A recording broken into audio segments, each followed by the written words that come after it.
A message from the Iranian people to the world. Do not call this a protest. This is a fucking revolution.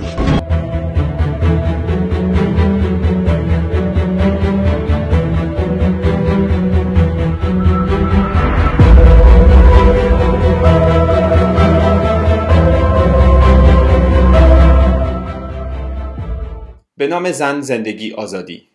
Bonjour les amis. Plus de 100 jours que ce mouvement révolutionnaire a commencé en Iran.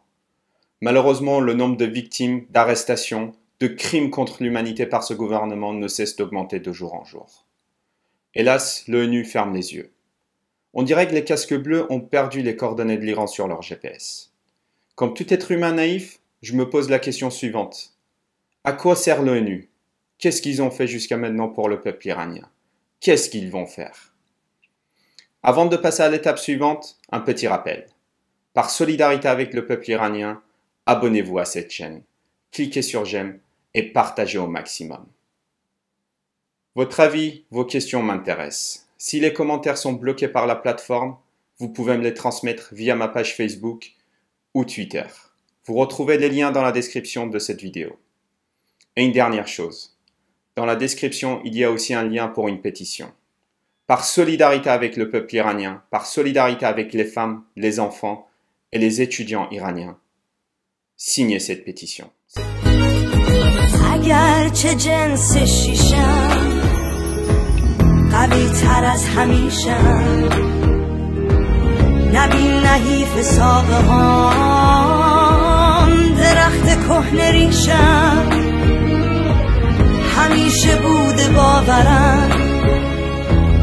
که با تو من برابرم اگه قوی بازوهات به جاش منم یه مادرم. Je vais vous citer la phrase d'Antonio Guterres mise en valeur sur le site de l'ONU. Nous voulons léguer à nos enfants un monde guidé par les valeurs consacrées dans la Charte des Nations Unies. La paix, la justice, le respect, les droits de l'homme, la tolérance et la solidarité. L'ONU assure le maintien de la paix et de la sécurité internationale. L'ONU fournit également une aide humanitaire, soutient le développement durable, l'action pour le climat et le respect du droit international. Donc on en déduit que l'objectif premier de cette organisation est le maintien de la paix et de la sécurité internationale. Pour s'assurer la protection des droits humains ainsi que la fourniture de l'aide humanitaire, l'ONU dispose de pouvoirs spécifiques, tels que l'établissement des sanctions internationales ou l'intervention militaire. Le droit international. Je l'ai répété plusieurs fois. Quelle est sa définition? Quelle est la position de l'ONU vis-à-vis de ça? Le droit international définit les responsabilités juridiques des États dans leurs relations les uns avec les autres. Ça définit aussi la relation qu'un État doit avoir avec les individus qui occupent son territoire. Dans le préambule de la Charte des Nations Unies, il est établi comme objectif de créer les conditions nécessaires au maintien de la paix, du respect des obligations nées des traités et d'autres sources comme le droit international. Donc j'en déduis qu'il s'agit d'une base solide pour assurer les objectifs de l'ONU. Par exemple, le maintien de la sécurité des individus dans le monde. Faisons un état des lieux de ce qui se passe en Iran. Depuis 100 jours, un mouvement révolutionnaire a commencé dans le pays, suite au décès tragique de Mahsa Amini. Un mouvement symbolisé par 3 mots, femme, vie, liberté. Les femmes iraniennes, elles veulent retrouver leur place dans la société. Le peuple iranien va avoir le contrôle sur sa vie et être libre dans son pays. Pour dissuader les révolutionnaires, l'État commet tout type de crimes contre l'humanité. La police tire à balles réelles sur des gens dans la rue, sur les véhicules en déplacement, sur les personnes qui sont chez eux, qui crient des slogans la nuit. Plus de 400 personnes tuées. Plus de 50 enfants ont perdu la vie. Les révolutionnaires, les manifestants, sont arrêtés sans motif valable, soit dans la rue, soit chez eux. Pour certaines, nous n'avons pas de nouvelles. Ceux qui ont été jugés n'ont pas eu leur représentant, n'ont pas eu leur avocat. Le même témoin témoigne contre toutes les personnes. Aujourd'hui, plus de 50 personnes ont été condamnées à mort. 2 ont déjà été exécutées publiquement. Maintenant, faisons un exercice très simple. J'ai choisi certains articles de la Charte des Nations Unies et face à ces articles de loi du droit international, on va mettre les crimes commis par ce régime contre le peuple iranien.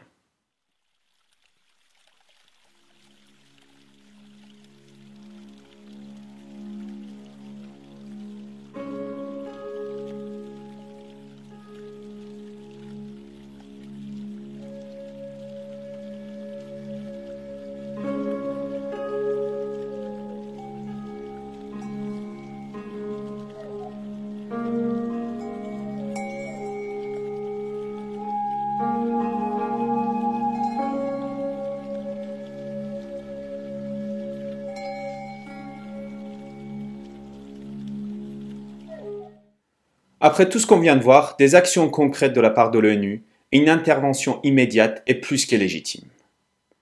Sur le site des Nations Unies, rubrique ONU Info, il y a plusieurs articles liés à l'Iran. Dernier article date du 19 décembre 2022. Le Conseil de sécurité examine la conformité de l'Iran à sa résolution sur le programme nucléaire iranien. Le 15 décembre 2022, l'Iran exclut de la Commission de la condition de la femme de l'ONU. Une première action. 24 novembre 2022. Le Conseil des droits de l'homme de l'ONU crée une mission pour enquêter sur la répression. Arrêtons-nous sur ce dernier article.